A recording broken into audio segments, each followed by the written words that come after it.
गडचिरोली जिल्ह्यातील अनेक base camp आणि पोलीस स्टेशनमध्ये पोलीस दिवाळी साजरी करीत असतात। आपण दृश्यामध्ये बघू शकतो, दिवाळी पोलीस कर्मचारी साजरी करीत असताना पोलीस विभागावर गडचिरोली जिल्ह्यात एक मोठी जबाबदारी जी आहे ते देण्यात येते।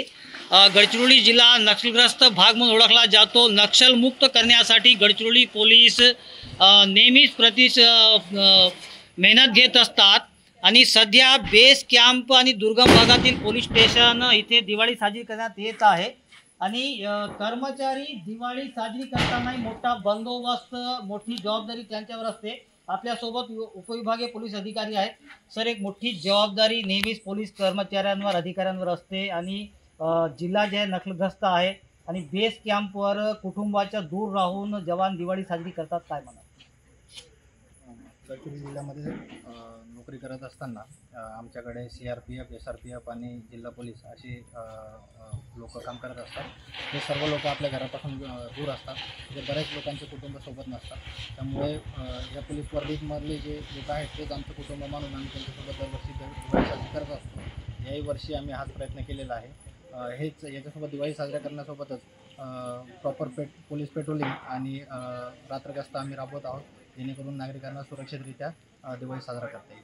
आपण बघू शकतो कशा प्रकारे हे कर्मचारी जे आहेत ते दृश्यामध्ये आपण बघू शकतो आणि दिवाळी जे आहेत ते उत्साहाने गडचिरोली जिल्ह्यात साजरी करण्यात येत आहे।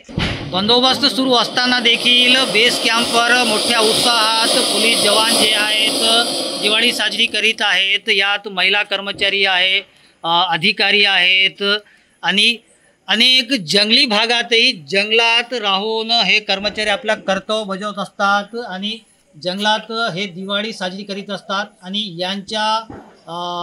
यांची जबाबदारीमुळेच गडचिरोली जिल्हा असो की अख्खा महाराष्ट्र असो शांततेने दिवाळी साजरी करतो आणि ही दिवाळी गडचिरोली पोलिसांसाठी सुख समृद्धीची जावो हीच प्रार्थना करीत कॅमेरामॅन सोहेल पठाण सोबत मेमडी इरफान, TV9 गडचिरोली।